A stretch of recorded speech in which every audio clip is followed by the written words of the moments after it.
أعوذ بالله من الشيطان الرجيم بسم الله الرحمن الرحيم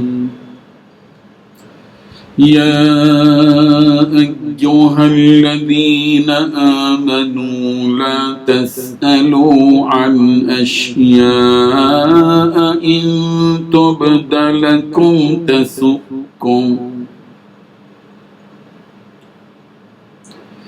وَإِن تَسْأَلُوا عَنْهَا حِينَ يُنَزَّلُ الْقُرْآنُ تُبْدَ لَكُمْ عَفَا اللَّهُ عَنْهَا وَاللَّهُ غَفُورٌ حَلِيمٌ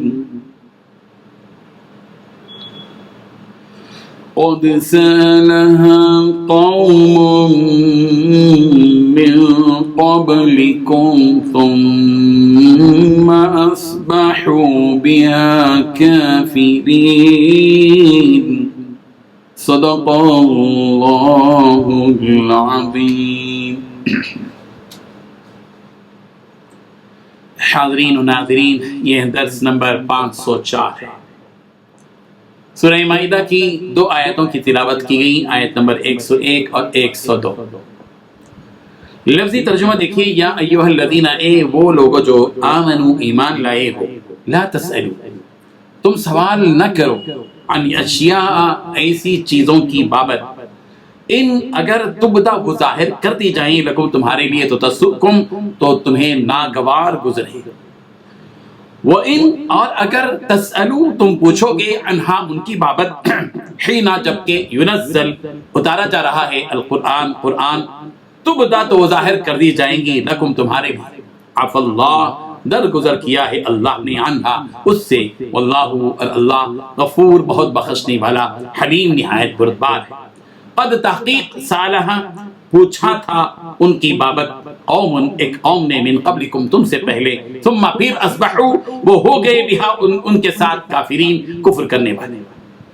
ترجمہ ہی ہے، مومنوں ایسی چیزوں کے بارے میں مت سوال کرو کہ اگر ان کی حقیقتیں تم پر ظاہر کر دی جائیں تو تمہیں بری لگے، اور اگر قرآن کے نازل ہونے کے ایام میں ایسی باتیں پوچھو گے تو تم پر ظاہر بھی کر دی جائیں گی۔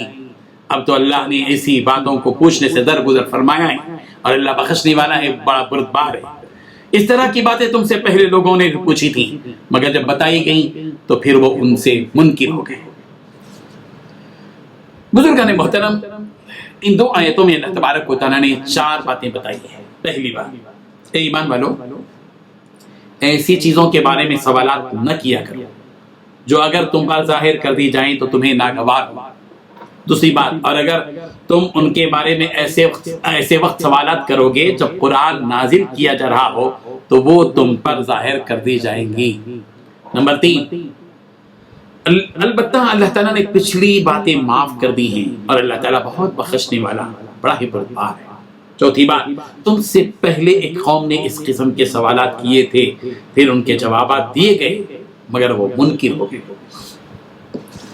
صحابہ کرام رضی اللہ عنہم رسول رحمت صلی اللہ علیہ وسلم سے مختلف ضروری مسائل دریافت کرتے تھے۔ قرآن مجید میں بھی ان سوالات کا ذکر موجود ہے۔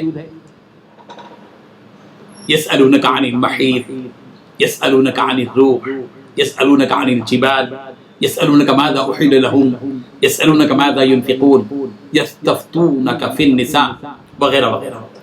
یعنی صحابہ کرام نے کبھی روح کے بارے میں سرکار سے سوال کیا، کبھی حیض کے بارے میں، کبھی حلال چیزوں کے بارے میں، کبھی اللہ کی راہ میں خرچ کرنے کے سلسلے میں کہ کتنا خرچ کیا جائے، کب خرچ کیا جائے، کبھی عورتوں کے سلسلے میں۔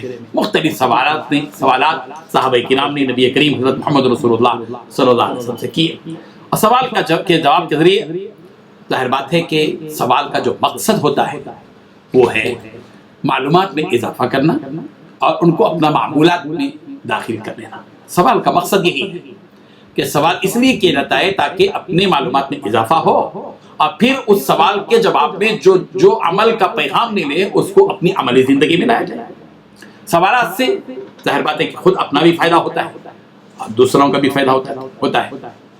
ظاہر بات ہے کہ ایسے سوالات پسندیدہ ہیں، خود اللہ کے رسول صلی اللہ علیہ وسلم نے اس کو پسند فرمایا، صحابہ کرام نے سوال کیا، سرکار نے جواب دیا، اور قرآن مجید میں بھی حکم ہے کہ فاسألوا اہل الذکر ان کنتم لا تعلمون، اگر تم نہیں جانتے تو تم علم والوں سے سوال کرو۔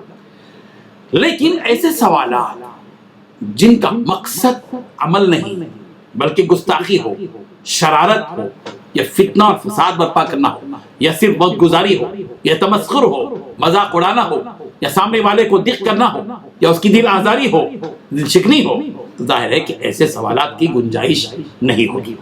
اسی لیے اس آیت میں تنبیہ کی گئی، اتریدون ان تسألوا رسولکم کما سئل موسیٰ من قبل، کیا تم اپنے نبی سے اسی طرح سوالات کرتے ہو جس طرح حضرت موسیٰ سے سوال کیا گیا؟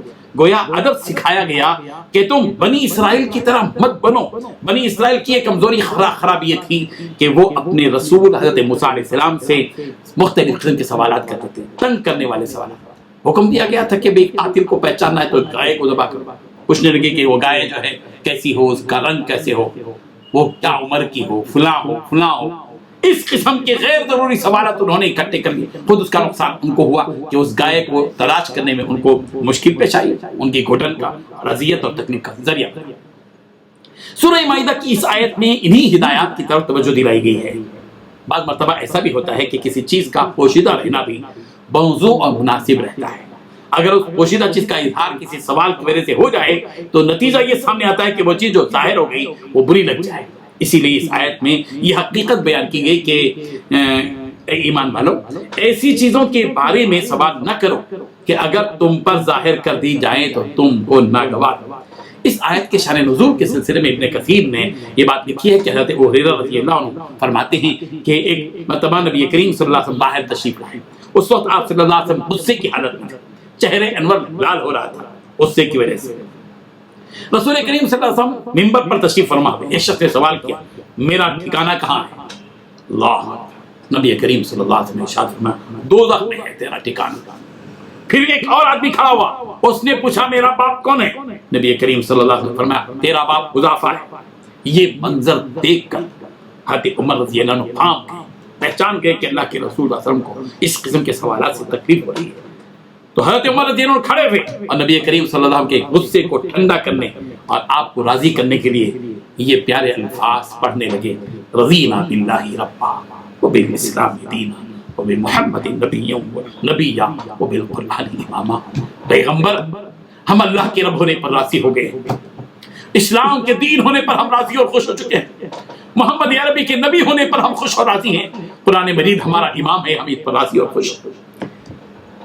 اس کے بعد حضرت عمر نے عرض کیا یا رسول اللہ، ہم لوگ جاہلیت میں تھے اور شرک میں تھے اور نئے نئے مسلمان ہوئے ہیں، اللہ تعالیٰ کو معلوم ہے کہ ہمارے باپ کون ہیں۔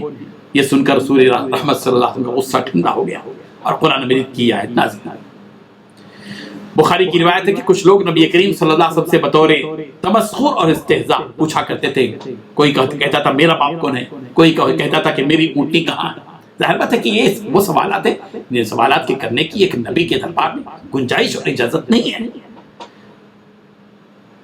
حضرت علی رضی اللہ عنہ سے روایت ہے کہ جب یہ آیت نازل کی وَلِلَّهِ عَلَى النَّاسِ حِجُّ الْبَيْتِ مَنِ اسْتَطَاعَ إِلَيْهِ سَبِيلًا، کہ لوگوں کے لیے اللہ کے لیے لوگوں پر کعبۃ اللہ کا حج فرض ہے جو وہاں تک جانے کی استطاعت رکھتا ہو۔ جب یہ آیت نازل ہوئی تو بعض صحابہ کرام نے نبی کریم صلی اللہ علیہ وسلم سے عرض کیا کہ کیا یا رسول اللہ کیا ہر سال حج فرض ہے؟